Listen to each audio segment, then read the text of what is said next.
The heart killer series के पहले episode की शुरुआत में हम देखते हैं कि एक बहुत ही अमीर आदमी एक मेल स्ट्रिप क्लब में एंटर करता है जहां पर बहुत सारे लड़के एक्सरसाइज कर रहे होते हैं और क्लब का मालिक उसे उन लड़कों से एक को चूज करने को बोलता है और वह एक लड़के को चूज करता है जिसने पिंक वेस्ट पहना हुआ था और उस लड़के के साथ वह अपने कमरे में आ जाता है और वह दोनों एक साथ गाना गाते हैं और कुछ क्वालिटी टाइम स्पेंड करते हैं। तभी वह आदमी उस लड़के को छूने लगता है और वो लड़का उस आदमी को रोक देता है और उसे बोलता है कि खाना आने तक तो इंतजार कीजिए, तब तक मैं आपको बात मसाज दे दूंगा, और वह उसे बात मसाज देने के लिए बाथरूम के अंदर ले जाता है। दूसरी तरफ हम देखते हैं कि एक हैंडसम सा लड़का बैटर की कॉस्ट्यूम में खाना लेकर उस रूम के बाहर आ जाता है और बेल दबा देता है और वह लड़का बेल की आवाज सुनने के बाद दरवाजा खोलता है और उससे लड़की को बोलता है कि तुम कभी भी लेट नहीं होते, बिल्कुल सही समय पर आ जाते हो। और वो खाना सर्व करने के लिए ढक्कन खोलता है लेकिन उसके अंदर खाना नहीं बल्कि 2 गन्स रखी हुई होती है और वह गन्स वो दोनों ले लेते हैं और उस आदमी की तरफ उन गन्स को पॉइंट करते हैं और तभी वह आदमी उन दोनों से डर जाता है और उनसे पूछता है कि तुम दोनों कौन हो, और वह लड़के उससे बोलते हैं इससे फर्क नहीं पड़ता कि हम कौन हैं, लेकिन हाँ हम एक दूसरे को जानते हैं। और उस आदमी को वह दोनों गोलियों से फायर करते हैं। आगे हम देखते हैं कि वो दोनों लड़के उसके बाद पार्किंग में कपड़े बदल कर आ जाते हैं और उसमें से एक लड़का उस दूसरे लड़के को बोलता है कि तुमने ऐसे कपड़े क्यों पहने हैं, इससे तुम्हें कोई भी पहचान सकता है। लेकिन वो लड़का उससे बोलता है कि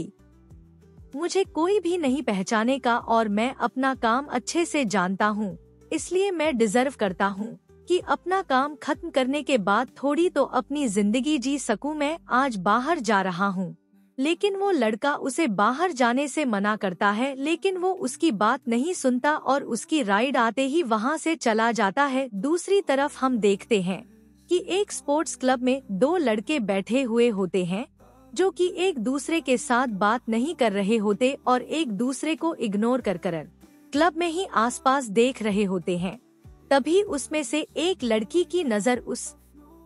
पिंक वेस्ट पहने हुए लड़की की तरफ जाती है और वह अपने दोस्त से कहता है कि लड़का काफी ज्यादा क्यूट है और उसका दोस्त भी उसे कहता है कि फिर जाकर उससे बात कर लो, और वह लड़का उसके पास आकर उससे फ्लर्टिंग करने लगता है। लेकिन वो पिंक वेस्ट वाला लड़का उसे बिल्कुल भी भाव नहीं देता और उसे इग्नोर करता है, इसलिए उसे बुरा लगता है और उसे वह सॉरी बोलकर वहाँ से जाने ही वाला होता है। तभी वह पिंक वेस्ट वाला लड़का उसे बोलता है क्या तुम मुझे यह खेलना नहीं सिखाने वाले, और उसके बोलने के बाद वह उसका इशारा समझ जाता है और उसे बहुत ही करीब आकर वह गेम सिखाता है। जिसके बाद वह दोनों प्लान करते हैं कि बाहर चले जाएं, लेकिन वह दोनों ही अपने भाइयों के साथ रह रहे थे इसलिए वह दोनों होटल जाने का डिसाइड करते हैं और वहां से चले जाते हैं। दूसरी तरफ वह स्पोर्ट्स वाली लड़की का दोस्त बहुत ही जोर से गाड़ी चला रहा होता है और तभी उसे उसका मैसेज आ जाता है कि मैं आज रात नहीं आने वाला, तुम आज अकेले ही चले जाओ। और तभी वो एक लड़की को टक्कर मार देता है और वह लड़का कोई और नहीं बल्कि वह पिंक वाली वेस्ट वाली लड़की का ही दोस्त है जो उससे बहुत ज्यादा गुस्सा होता है। और वह लड़का उसे बोलता है कि मेरा गैराज है तो तुम अपनी गाड़ी मेरी गैराज के ऊपर अभी ले जाओ, मैं उसे ठीक कर दूंगा। लेकिन वह उसे अपनी गाड़ी को हाथ लगाने नहीं देता और उससे गुस्से से बात करता है और उसे बोलता है कि मुझे जल्दी ही जाना है तो मैं तुम्हारी गैराज में बाद में आ जाऊंगा, और वो लड़का वहां से चला जाता है। आगे हम देखते हैं कि वो पिंक वेस्ट वाला लड़का और वो स्पोर्ट्स वाला लड़का एक क्लब में आ जाते हैं जहां पर वह एक होटल रूम बुक करते हैं और उस रूम के अंदर जाने के बाद वह एक दूसरे के साथ इंटीमेट हो जाते हैं। अगली सुबह जब वह स्पोर्ट्स क्लब वाला लड़का उठता है तो अपने पास उस पिंक वेस्ट वाली लड़की को नहीं पाता और वहां से चला जाता है अपने घर के अंदर, जहां पर उसका छोटा भाई उसका इंतजार कर रहा था और उसका छोटा भाई उसे ताना मारता है कि कहीं तुमने कल रात को प्रोटेक्शन यूज तो नहीं किया ना, अगर नहीं किया हो तो मैं इतनी जल्दी अंकल नहीं बनना चाहता। जिसके बाद वह उसके स्कूल के लिए बाहर से चला जाता है और वह स्पोर्ट्स क्लब वाला लड़का उस पिंक वेस्ट वाली लड़की के बारे में ही सोच रहा होता है, लेकिन उसके दिमाग से वह जा ही नहीं रहा होता और वह उसके बारे में सोचते सोचते ही वहाँ पर सो जाता है। आगे हम देखते हैं कि एक हार्ट बर्गर नाम के रेस्टोरेंट में वो दोनों लड़के काम कर रहे होते हैं जिन्होंने कल रात को उस आदमी को मार दिया था, और उसमें से वो पिंक वेस्ट वाला लड़का उससे बोलता है कि मैं काम और नहीं करना चाहता, क्या हम यह काम नहीं छोड़ सकते। जिसके ऊपर वो लड़का उससे बोलता है कि हमारी माँ बस यही चाहती है कि बुरे लोग मरे और वो मरना डिजर्व करते हैं। और यह बात सुनकर वो डिस्पिटर जाता है कि उसे यह काम अभी भी कंटिन्यू करना पड़ेगा। जिसके बाद वह बाहर आकर उस रेस्टोरेंट की विंडोज क्लीन करने लगता है। तभी एक आदमी बाहर से उसे चुपके से रिकॉर्ड करने लगता है। आगे वह स्पोर्ट्स क्लब वाला लड़का उसके दो स्टाइल के राज में आ जाता है और वह उससे बात ही करता है और उसे यह पता चलता है कि कल रात उसका एक लड़की के साथ एक्सीडेंट हो गया था और वह लड़का भी उसे उसके कल रात वाले एक्सपीरियंस के बारे में पूछता है और वह लड़का उसे बोलता है कि कल का एक्सपीरियंस बहुत अच्छा था, लेकिन मैं उसका नाम भी नहीं जानता और मैं यह भी नहीं जानता कि मैं कहीं किसी भूत के साथ तो नहीं सोया था, क्योंकि वह अचानक से चला गया था। मैं उसका नाम भी नहीं जानता और पता भी नहीं कि मैं उससे बाद में मिल भी पाऊंगा या नहीं। तभी उसे उसके बॉस का फोन आ जाता है और उसके बॉस से मिलने के लिए वह उसके ऑफिस में चला जाता है, जहां पर वह उसे एक ऑफर देता है कि अगर उसने उसका यह काम कर दिया तो उसके सारी क्रिमिनल रिकॉर्ड्स बंद हो जाएंगे, लेकिन अगर उसने उसका यह काम नहीं किया तो वो सारे केसेस फिर से खुलवा देगा। और वो अपने बॉस से बोलता है कि आप मुझे धमकी दे रहे हैं, जिस पर उसका बॉस उसे बोलता है कि अगर तुम जेल चले गए तो तुम्हारे छोटे भाई का ख्याल कौन रखेगा, एक बार इसके बारे में सोचकर देखो। और वह उसके बॉस से बोलता है कि मेरे पास कोई भी जॉस नहीं है तो मुझे का। और उसका बॉस उसे उस लड़की की तस्वीर दिखा देता है जिस पर उस पे शक है कि वही बहुत सारी पॉलिटिकल और ड्रग डीलर्स के मर्डर के पीछे है, और वह उसे उसकी तस्वीर दिखा देता है। और उसकी तस्वीर देखने के बाद स्पोर्ट्स का वाला लड़का शॉक हो जाता है, क्योंकि वह कोई और नहीं बल्कि वही पिंक वेस्ट वाला लड़का था जो उसके साथ कल रात को था। आगे हम देखते हैं कि वह गराज वाला लड़का स्टाइल बहुत जोरों से गाना लगाकर डांस कर रहा होता है। तभी वह लड़का वह पर आ जाता है जिसके साथ उसका एक्सीडेंट हो गया था और डांस करते हुए वह उसे टकरा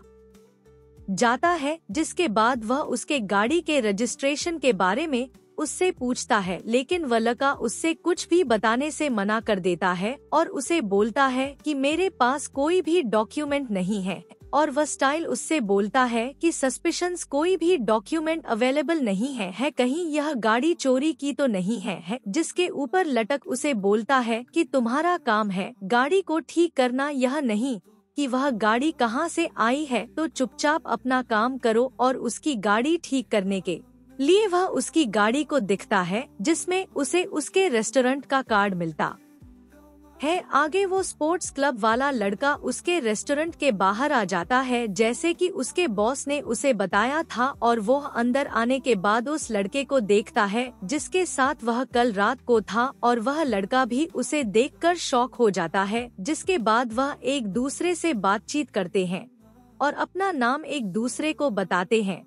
और वह पिंक वेस्ट वाला लड़का उसे बोलता है कि मेरा नाम बसान है, और वह लड़का उससे बोलता है कि मेरा नाम कांट है। जिसके बाद वो उसके लिए बर्गर लाने के लिए बोलता है, लेकिन अंदर आने के बाद हम देखते हैं कि बसान बहुत ज्यादा नर्वस था क्योंकि उसे कुछ भी बनाना नहीं आता और वह सब कुछ जला देता है और जला हुआ बर्गर ही कैन को सर्व करना पड़ता है। जिसके बाद वह उसके बर्गर की तारीफ करता है और उससे फ्लर्टिंग करने की भी कोशिश करता है, और वो दोनों फिर से करीब आते हैं और वो एक दूसरे को किस करने ही वाले होते हैं। तभी उसका बड़ा भाई वहाँ पर आ जाता है, जो आगे पिसान को वार्न करता है कि वह किसी भी अनजान इंसान के ऊपर भरोसा ना करे। हमारे और हमारे बिजनेस के लिए यह प्लेस बहुत ज्यादा इम्पोर्टेंट है, लेकिन वह अपने भाई के बातों को इग्नोर कर देता है। शाम को विसान का भाई अपनी गाड़ी वापस लेने के लिए स्टाइल के गैराज में आ जाता है, लेकिन स्टाइल उससे फ्लर्ट करने की कोशिश करता है, जिससे वह फ्रस्ट्रेट हो जाता है और उसे वो अपना बैच भी नहीं देता जो उसके कार में भूल गया था, जिससे उसे पता चल गया था कि वह रेस्टोरेंट ओनर है, और उसका बर्गर का बैच वो अपने वेस्ट पर लगा देता है। जिसके बाद वो उसे वो बैच खुद ही निकालने के लिए बोलता है और निकालते हुए वो स्टाइल को हर्ट कर देता है, लेकिन यह बात स्टाइल को पसंद आती है और वो उसे जाते हुए बोलता है कि प्लीज यहाँ पर वापस आ जाना, क्योंकि तुम्हारे साथ ये सब करना बहुत ही ज्यादा फन है। और वो वहाँ से चला जाता है। आगे भी सान और कांट बाहर डेट पर आ जाते हैं, जहाँ पर कांट उससे फ्लर्टी करने की कोशिश करता है और उसके बाद वह उसके रेस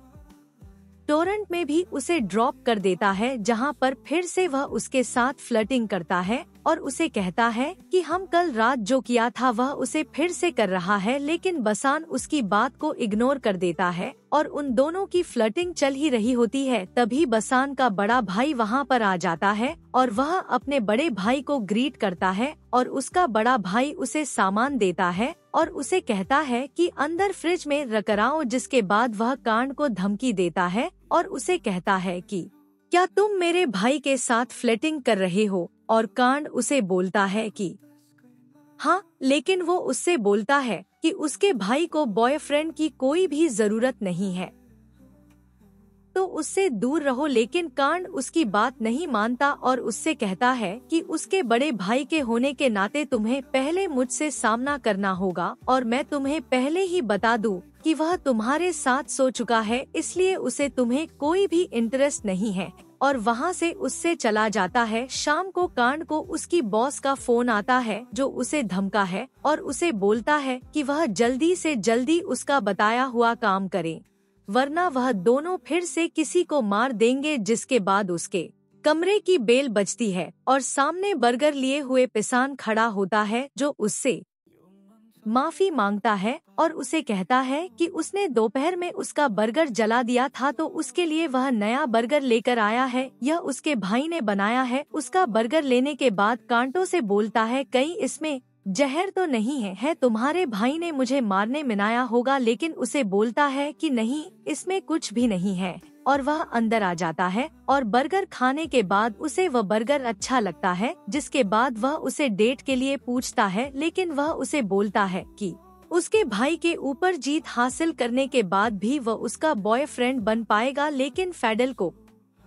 यार में विश्वास नहीं है क्योंकि वह सिंगल है और वह किसी पर भरोसा भी नहीं करता, तो यह इम्पॉसिबल है कि वह तुम्हें मेरा बॉयफ्रेंड के तौर पर एक्सेप्ट कर पाए। लेकिन कंट से बोलता है कि अगर तुम्हारा भाई किसी के प्यार में पड़ जाए तो हमारे बीच में पॉसिबल हो सकता है ना, और पिसान भी उसके ऊपर एग्री करता है और उससे कहता है कि क्या तुम किसी और को अपॉइंट्स करेगा, और वह उसे कहता है कि तुम्हारे साथ रहने के लिए मैं कुछ भी कर सकता हूँ, और वो तो उन्हें किस करने वाले होते हैं। तभी केंट का छोटा भाई वहाँ पर आ जाता है और केंट उसका इंट्रोडक्शन विसान से करता है। अगली सूप कांट अपने दो स्टाइल को विसन के भाई के ऊपर क्रश करने के लिए लेकर आता है, लेकिन उसे देखने के बाद स्टाइल शॉक होता है और उसे बोलता है कि यह वही लड़का है जो कि मुझसे टकरा गया था और यह बहुत ही ज्यादा गंदा लड़का है, इसलिए मैं उसके साथ क्रश नहीं करूँगा। लेकिन केंट उसे मनाने की कोशिश करता है और वह मान जाता है, एक ही शर्त पर कि उसके डैड की कार वो उसके नाम कर देगा, और उन दोनों के बीच में इस बात को लेकर डील भी होती है। शाम को जब अपना रेस्टोरेंट बंद करने वाला होता है, तभी स्टाइल वहाँ पर आ जाता है और उन दोनों के बीच में आर्गुमेंट हो जाती है, लेकिन फिर भी स्टाइल नहीं मानता और बैठ जाता है। लेकिन वह उसे बर्गर सर्व करने से मना कर देता है, तो उसे बोलता है कि मुझे बियर भी चलेगी, और उसके बाद उसे माननी ही पड़ती है और फेडर उसे बियर सर्व करता है और एक के बाद एक स्टाइल बहुत सारी बियर भी लेता है। जिसके बाद वो ड्रंक हो जाता है और उससे फ्लर्टिंग करने की कोशिश करता है और उसके काफी ज्यादा करीब आ जाता है, लेकिन फिडल उससे नीचे गिरा देता है, लेकिन फिल भी स्टाइल नहीं मानता और जाने के लिए एक ही शर्त पर मानता है, अगर वो उसे उसके घर ड्रॉप कर देगा तो। लेकिन फेडर उसे जबरदस्ती बाहर ढक देता है, जिससे स्टाइल को बहुत ज्यादा गुस्सा आ जाता है और वो उसे कहता है कि तुम मेरे सामने जल्दी ही झुकोगे, और वहाँ से चला जाता है। उसके जाने के बाद फेडर उसका गिरा हुआ पर्स उठा लेता है, जिसमें उसका आइडेंटिटी कार्ड था, जिसके बाद वो उसका नाम सर्च करके पता लगाता है कि वह कान के साथ फ्रेंड है, और यह देखने के बाद फेडर शॉक हो जाता है और एपिसोड 1 वहीं पर खत्म हो जाता है।